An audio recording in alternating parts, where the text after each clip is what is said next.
Today I wanted to have a conversation about a topic that has affected every single person in this room, and that topic is change. I want you to think to yourself, have you ever been on a vacation where everything is just perfect? The food, the people, the temperature, and you think to yourself, maybe I should move here. Or maybe have you ever sat at your office desk and thought about applying for a different, more exciting kind of job? Most likely you have, and the part of you that's responsible for these spontaneous desires is your imagination. When we imagine the effect of changing something in our life, the movie that plays in our minds usually portrays excitement. We have all been there. We like to believe that the change we're going to implement is going to bring us more success, more fulfillment, more happiness. And the change can be literally anything, starting from practicing meditation every Sunday morning, watching a new genre of movies, or bigger things such as getting a new job, moving to a new state, or, as it was in my case, changing schools. So for the past 8 years, from 2015 to 2022, I've attended 8 different schools in 3 different countries. I've gone to public schools, private schools, and even an online school. In sports terms, it's as if I was requesting a trade every single year. Now a question, is this behavior normal? Well, everybody always sugarcoats like, yes, it's normal, Maris, sure. But apparently it's not, because they follow up with questions such as, are you okay? You want to talk about it? Are you getting expelled? No, I'm not. Well, then is somebody after you? Why are you doing this to yourself? And to be honest, the answer to this question I realized only recently, and it turns out to be very simple. I am just chasing the thrill.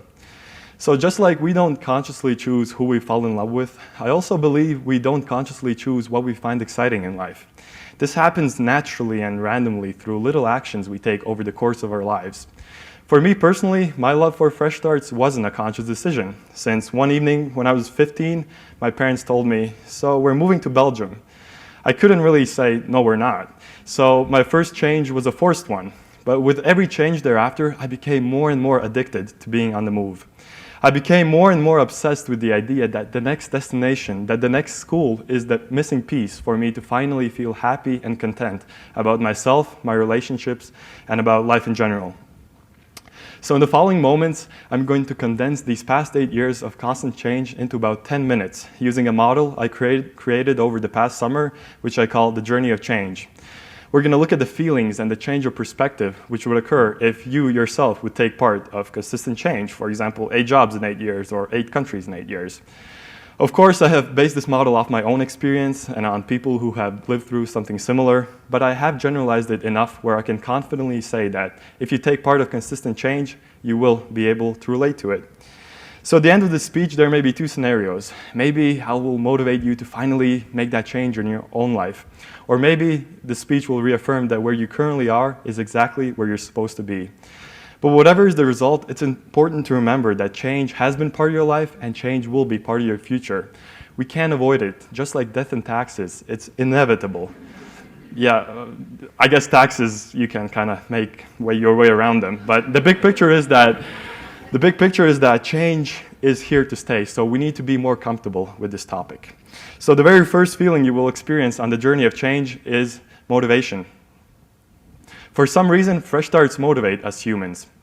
Research done by the faculty at University of Pennsylvania in 2013 called this the fresh start effect.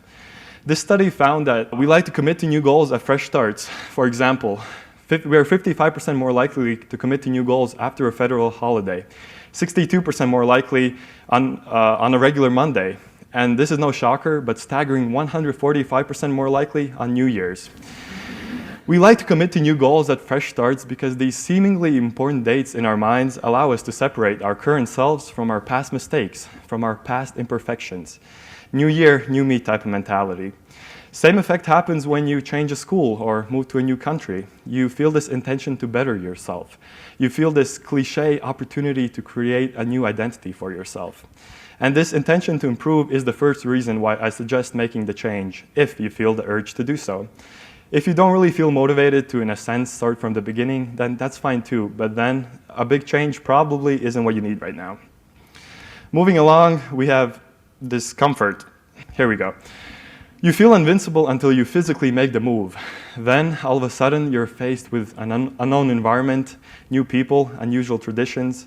You probably don't have your loved ones near you, and you don't know the basics such as where the peanut butter is located in the grocery store. This is the point where your past imaginations, your past expectations don't line up with the current reality. And that is completely normal because, unfortunately, as humans, we can't predict the future. But even though we subconsciously realize that we don't know what's coming next, following thoughts still creep into our minds, such as, have I made a mistake? Maybe I should go back. And the following answer 99% of the time is, no, you shouldn't. It's just like playing any sports game. You get more pleasure, you get more growth from winning a tightly competitive game in overtime rather than a blowout. Overcoming, and I would even say embracing discomfort, is a necessary stop in the journey in order to achieve the next step, which is growth. We all can probably recall at least one of our fears that we conquered by exposing ourselves multiple times to this fear. Whether it be the fear of public speaking or the fear of spiders, the more you expose yourself to a situation in which you feel uncomfortable in, the more comfortable with it you eventually become. That is what is my definition of growth. In my case of consistently changing schools, I was forced to face a lot of situations that honestly scared me, such as at the start managing my own laundry, introducing myself to new people, even public speaking. What didn't help was that at the start my English was average at best, and I didn't have much self-confidence. But year after I was forced to talk to people and forced to master the name 2 truths and 1 lie game at the start of every semester, I became better at it. When you make one change after another, the situations you're dreading year 1 are now all of a sudden your strengths by year 8. And that's because the journey of change literally forces you to grow, whether you like it or not. And that's the second reason why you should make the change if you feel the urge to do so. Now we have reached the peak of the mountain, the part I call addiction, because being here truly does feel like you're on top of the world. I remember thinking in this moment, man, this kind of lifestyle is all I will ever want. And that's because, as I've said before, when you make one change after another, the whole process becomes easier. It's like turning life on easy mode. All of a sudden, making new connections is a breeze. You know where peanut butter is in the grocery store. You also don't need help with any of the discomforts you feel at the beginning. You become a master at it. When you're good at something, you want to do it repeatedly because every time you overcome the difficulties, you get a little ego boost, a little confidence boost. In my case, it was almost as if I wanted to challenge myself.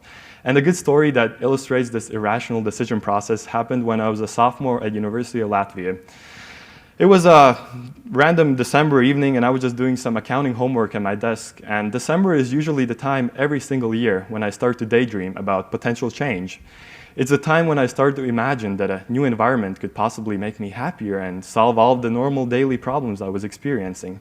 So what I did was I opened my laptop and Google Maps, zoomed into the US, and thought to myself, okay, what state could I go that I haven't been to yet?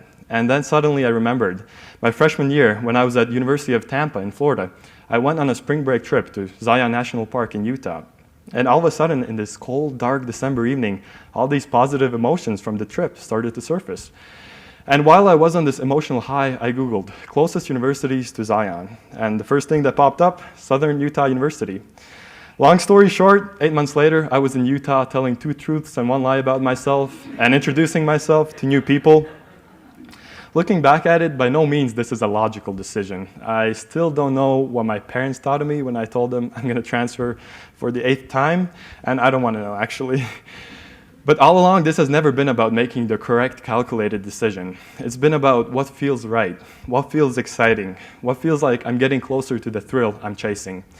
That December evening, all that mattered was myself telling me that, Maris, just one more change and then we'll be done. But of course, I've been telling this lie to myself for the past couple of years. So when you engage in consistent change over multiple years, you will start to realize patterns. The year when I moved to Utah, I felt this the most clearly. It kind of felt like I knew what to expect, starting from my 3rd orientation in college. I knew what questions are going to be asked and what is a funny way to answer them. I also started to realize that globalization is making the world more similar. Whether I'm in a hostel in Barcelona or a dorm in Utah, people still watch the same Netflix shows. People still show me the same memes. It gets really boring. Now I can buy Hershey's and Reese's, not only in the US, but also in my small home country, Latvia. We like to romanticize travel as this huge cultural exchange, but the reality is that nowadays, when traveling in the Western world, it's really not that different. People have relatively similar views, needs, and desires, and every country has a Starbucks and McDonald's in a corner of the street. So this realization led me to a little identity crisis, you could say. I started to question my place in the world. Am I a University of Tampa Spartan or a Southern Utah University Thunderbird? What do I call home? Where do my friends live? What school have I gone to? And of course, there are no concrete answers to these questions. And that raises uncomfortable feelings. We all know that it's essential for human survival to be part of some kind of community, whether it's a church, a sports team, or just people you play Monopoly with every Friday night. And having fresh starts every year will allow you to increase the number of these friendships and communities, but it definitely decreases the depth of them.